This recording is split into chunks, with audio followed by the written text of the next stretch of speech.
نحمده ونصلی علی رسولہ الکریم اما بعد فاعوذ باللہ من الشیطان الرجیم بسم اللہ الرحمن الرحیم۔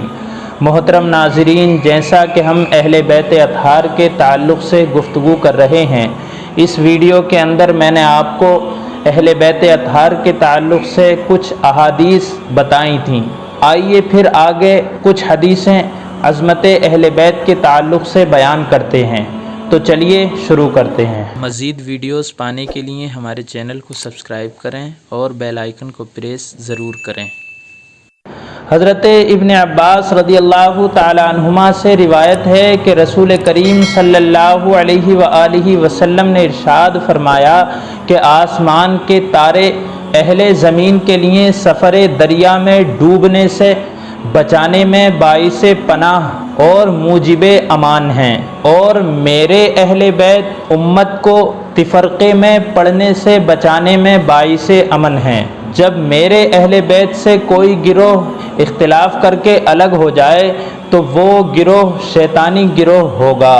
ایک اور حدیث مبارک کے اندر اللہ کے رسول صلی اللہ علیہ وآلہ وسلم نے ارشاد فرمایا کہ جو شخص میرے اہل بیت کے متعلق مجھے اذیت دے گا تو اللہ تبارک و تعالی اس کو سخت عذاب دے گا۔ ایک اور حدیث مبارک کے اندر اللہ کے رسول صلی اللہ علیہ وآلہ وسلم ارشاد فرماتے ہیں کہ جو شخص یہ چاہتا ہے کہ اس کی عمر لمبی ہو اور اللہ تعالیٰ نے جو اسے مال دیا ہے اس سے وہ لطف اندوز ہو، تو اسے چاہیے کہ وہ میرے اہل بیت کے بارے میں میرا اچھا جانشین بنے، اور جو میرے بارے میں ان کے بعد اچھا جانشین نہ ہوا تو اس کی عمر کاٹ دی جائے گی، اور وہ قیامت کے دن میرے پاس اس حالت میں آئے گا کہ اس کا چہرہ کالا ہوگا۔ ایک اور حدیث مبارک کے اندر حضرت ابو ذر غفاری رضی اللہ تعالیٰ عنہ سے روایت ہے کہ رسول اکرم صلی اللہ علیہ وآلہ وسلم نے ارشاد فرمایا کہ میرے اہل بیت لوگوں کے درمیان حضرت نوح علیہ السلام کی کشتی کی مانند ہیں، جو شخص اس میں سوار ہو گیا وہ نجات پا گیا، اور جو سوار نہ ہوا وہ غرق ہو گیا۔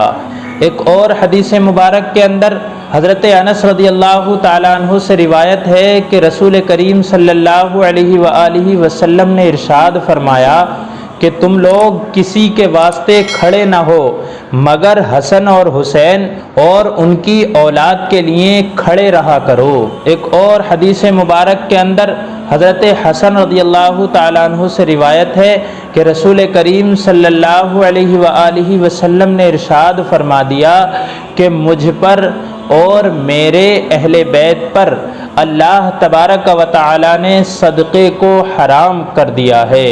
یعنی حضور علیہ الصلاۃ والسلام نے اس جملے کو بول کر اپنی اہل بیت کی خصوصیت کو بیان فرما دیا ہے۔ ایک اور حدیث مبارک حضرت ام سلمہ رضی اللہ تعالی عنہا سے روایت ہے کہ رسول کریم صلی اللہ علیہ وآلہ وسلم نے ارشاد فرمایا یہ مسجد جنوبی اور حائضہ کے لیے حلال نہیں ہے سوائے میرے اور فاطمہ اور حسن اور حسین کے۔ ایک اور حدیث مبارک کے اندر اللہ کے رسول صلی اللہ علیہ وسلم نے ارشاد فرمایا کہ میں نے اللہ تبارک و تعالی سے دعا کی پروردگار میرے اہل بیت کو دوزخ کی آگ سے بچا لے۔ فرمایا اللہ تبارک و تعالی نے میری یہ دعا قبول فرما لی۔ ایک اور حدیث مبارک کے اندر اللہ کے رسول صلی اللہ علیہ وآلہ وسلم نے ارشاد فرمایا کہ قیامت کے دن تم پر میرا جو اجر اللہ تبارک و تعالی نے مقرر کیا ہے وہ میرے قرابت داروں یعنی میرے اہل بیت سے محبت ہے، میں کل تم سے ان کے بارے میں دریافت کروں گا۔ تو دوستو، یہ چند احادیث عظمت اہل بیت کے تعلق سے میں نے آپ کے سامنے بیان کی ہیں۔ اللہ تبارک و تعالی سے دعا کرتا ہوں پروردگار عالم ہمارے دلوں کے اندر بھی اہل بیت اطہار کا ادب اور ان سے سچی محبت عطا فرمائے۔ آمین۔ دوستو اس کے تعلق سے آگے بھی گفتگو کروں گا، آپ ضرور جڑے رہیے گا، دعاؤں میں ضرور یاد رکھیے گا۔ السلام علیکم ورحمۃ اللہ وبرکاتہ۔